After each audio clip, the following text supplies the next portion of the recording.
మళ్ళీ ఆ పేదవాళ్ళ పక్షాన నిలబడడానికి ఇదే ఇచ్చాపురంలో ఎక్కడైతే రాజశేఖర రెడ్డి గారు ఆయన పాదయాత్ర ముగించుకున్నారో దానికి కొనసాగింపుగానే రాజశేఖర రెడ్డి బిడ్డ ఈ రోజు మళ్ళీ ఆంధ్ర రాష్ట్ర ప్రజలకు మేలు కలగాలి తన ప్రస్థానాన్ని ఇదే ఇచ్చాపురంలో మొదలు పెట్టదలుచుకుంది రాజశేఖర రెడ్డి బిడ్డ. కాంగ్రెస్ పార్టీ రాజశేఖర రెడ్డి గారికి 2 సార్లు ముఖ్యమంత్రి అవకాశం ఇచ్చింది. రాజశేఖర రెడ్డి గారు కాంగ్రెస్ పార్టీ ద్వారా రైతులకు రుణమాఫీ చేయగలిగారు. ఈ రోజు వరకు కూడా రాజశేఖర రెడ్డి గారిని నెత్తిన పెట్టుకుంది కాంగ్రెస్ పార్టీ. సోనియా గాంధీ గారు అయితేనేమి, రాహుల్ గాంధీ గారు అయితేనేమి వాళ్ళతో మాట్లాడినప్పుడు నాకు వాళ్ళకు రాజశేఖర రెడ్డి గారి పట్ల ఎంత గౌరవం ఉందో నాకు అర్థమైంది. రాజశేఖర రెడ్డి గారిని అవమానించిన పార్టీ కాంగ్రెస్ పార్టీ అని, రాజశేఖర రెడ్డి గారి పేరుని ఎఫ్ఐఆర్ లో పెట్టిన పార్టీ కాంగ్రెస్ పార్టీ అని ఇంతగా మాట్లాడుతున్నారే. రాజశేఖర రెడ్డి బిడ్డ ఈ రోజు ఇక్కడ నిలబడి మీ అందరి సాక్షిగా చెప్తుంది వాస్తవం లేదు.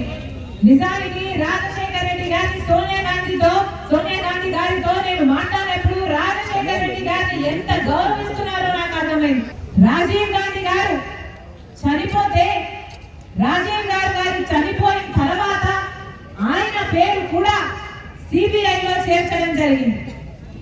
అలాంటిది నాకు ఆ బాధ ఎలా ఉంటుందో తెలిసి కూడా రాజశేఖర రెడ్డి గారి కుటుంబానికి నేను అంత అన్యాయం చేయగలనా? నేను చేయలేదు, నాకు తెలిసి జరిగింది కాదు ఇది అని ఆ రోజు సోనియా గాంధీ గారు నా కళ్ళలో కళ్ళు పెట్టి చూసి నా చేతిలో చేయి పెట్టి ఈ మాట చెప్పడం జరిగింది.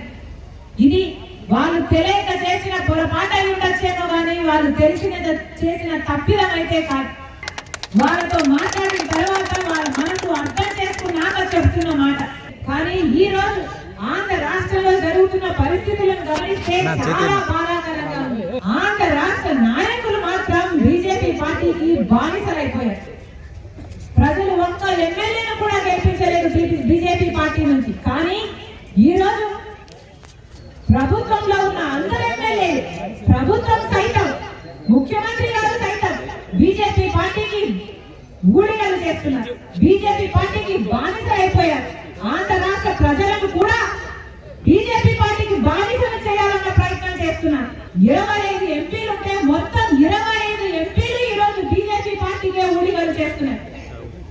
బీజేపీ పార్టీ 10 సంవత్సరాలు అవుతున్నా కూడా ఆంధ్ర రాష్ట్రానికి ప్రత్యేక హోదా 15 సంవత్సరాలు ఇస్తామని చెప్పి కూడా ఈ రోజు అసలు ఊసే ఎక్కడం లేదు. ఇక్కడ ప్రజలు గెలిపించిన ఎంపీలు కానీ ఎమ్మెల్యేలు కానీ ఒక్కసారి కూడా బీజేపీని ప్రశ్నించలేదు. ముఖ్యమంత్రి గారు జగనన్న గారు ఒక్కసారైనా బీజేపీని మాకు ప్రత్యేక హోదా మీరు ఎందుకు ఇవ్వడం లేదు అని ప్రశ్నించిన పాపాన పోలేదు. మనకు స్పెషల్ స్టేటస్ ఇవ్వడం చూస్తాను అని మీరు ఎంపీలు నాకు ఇవ్వండి, వాళ్ళ మెడలు వచ్చేలా సరే స్పెషల్ స్టేటస్ తీసుకొస్తానన్నారు. మరి ఏమైంది జగనన్న గారు అని అడుగుతున్నా. సమాధానం చెప్పాల్సిన అవసరం ఉంది. రాజశేఖర రెడ్డి గారి బిడ్డగా చెప్తున్నా, రాహుల్ గాంధీ గారు మొట్టమొదటి సంతకమే ఆంధ్రప్రదేశ్ లోని ప్రత్యేక హోదా కోసం పెట్టాలన్నాడు ప్రధానమంత్రి అయిన తర్వాత. ఆయన మనసులో ఎంత బలంగా ఆంధ్రప్రదేశ్ కు స్పెషల్ స్టేటస్ రావాలి అన్న కోరిక లేకపోతే మొట్టమొదటి సంతకం పెట్టాలంటాడు. ఆలోచన చేయండి. నిజానికి ఆంధ్రప్రదేశ్ రాష్ట్ర మేలు కోరుకుంటున్నది ఏకైక పార్టీ కాంగ్రెస్ పార్టీ. రాజశేఖర